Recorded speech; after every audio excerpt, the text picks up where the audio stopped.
कोकणात घर बंगलो बांधण्याचं स्वप्न बघताय तर आजच वैभववाडीतील आकांक्षा वास्तू कन्स्ट्रक्शनच्या कार्यालयाला भेट द्या। निसर्ग संपन्न वैभववाडी आकांक्षा वास्तू कन्स्ट्रक्शन अँड डेव्हलपर्स घेऊन आले 108 प्लॉटचा भव्य वास्तू प्रकल्प। आपला सातबारा, आपलं घर, समर्थ नगर। वैभववाडी कोंडा मार्गावर 26 एकर प्रशस्त जागेत वैभववाडीत साकारणारा पहिला निवासी वास्तू प्रकल्प। अनेक सोयी सुविधांसह परिपूर्ण असलेला एकमेव वास्तू प्रकल्प। आपल्या सातबारावर नोंदवा तुमच्या हक्काचं घर, समर्थ नगर। तुमच्या स्वप्नातलं घर आता प्रत्यक्षात उतरणार। आजच आमच्या साईटला भेट द्या।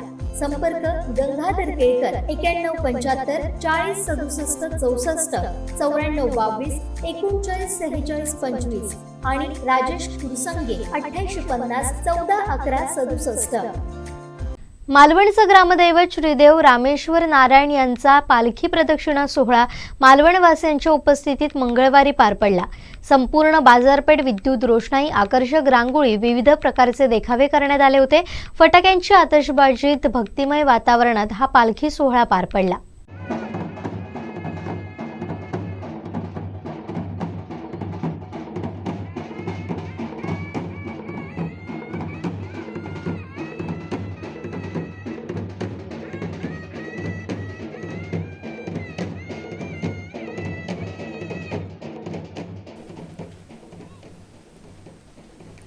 मालवणचे ग्रामदैवत श्रीदेव रामेश्वर नारायण हे पालखीत बसून मालवण परिक्रमेसाठी बाहेर पडतात। जिल्हाभरातून नागरिक उपस्थित राहून या सोहळ्याचा आनंद लुटतात।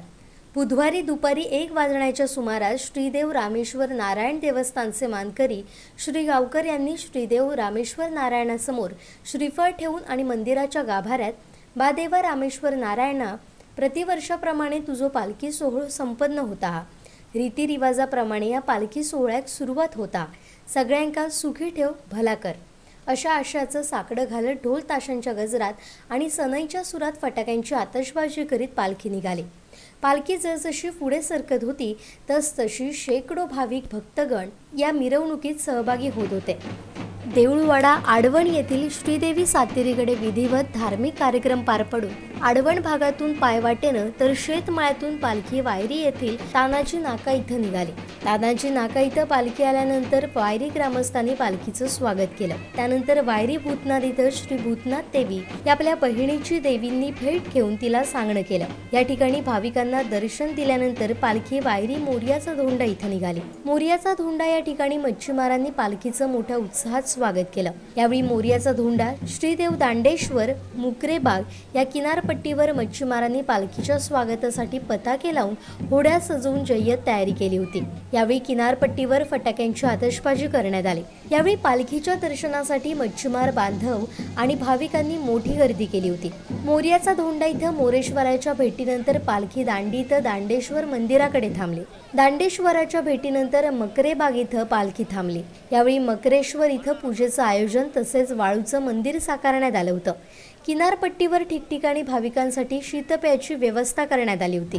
बंदर जेटीवरून भाविकांना दर्शन देत पालखी किनाऱ्यावरून पुढे सरकत मेढा राजकोट येथील श्री काळबादेवी मंदिरात विसावली। यावेळी रामेश्वर नारायण या देवतांकडून काळबादेवीला सांगणं करण्यात आल्यानंतर पालखी भाविकांना दर्शन देण्यासाठी थांबली। पालखी मेढा जोशी मांड इथं भाविकांना दर्शन देण्यासाठी थांबली। यावेळी फटाक्यांची जोरदार आतषबाजी करण्यात आली। यानंतर पालखी पुन्हा बंदर जेटी मार्गे बाजारपेठेकडे निघाली। सोमवार पेठ येथील रामेश्वर मांड इथं पालखी थांबली।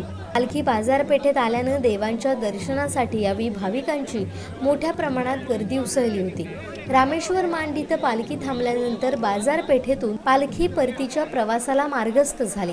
यावेळी व्यापारी आणि भाविकांना दर्शन देत पालखी भरड नाक्यावर आली असता रिक्षा व्यावसायिकांतर्फे पालखीचं स्वागत करण्यात आलं। भरड इथं रिक्षा चालक मालक संघटना यांच्या वतीनं सत्यनारायण पूजेचं आयोजन करण्यात आलं होतं। भरड येथून पालखी पुढे सरकत पुन्हा देऊळवाडा इथं रामेश्वर नारायण मंदिरात पोहोचली। गाव प्रदक्षिणा करून दोन्ही देव पुन्हा आपल्या राऊळात विराजमान झाले। मालवणचा हा ऐतिहासिक सोहळा मोठ्या उत्साहात पार पडला। या निमित्तानं लाखोंची उलाढाल मालवणच्या बाजारपेठेत झाली।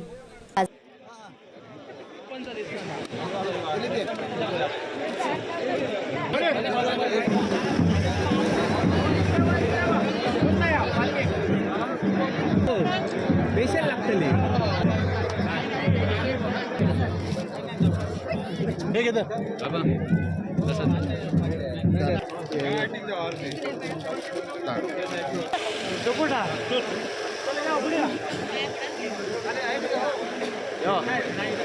चला यो.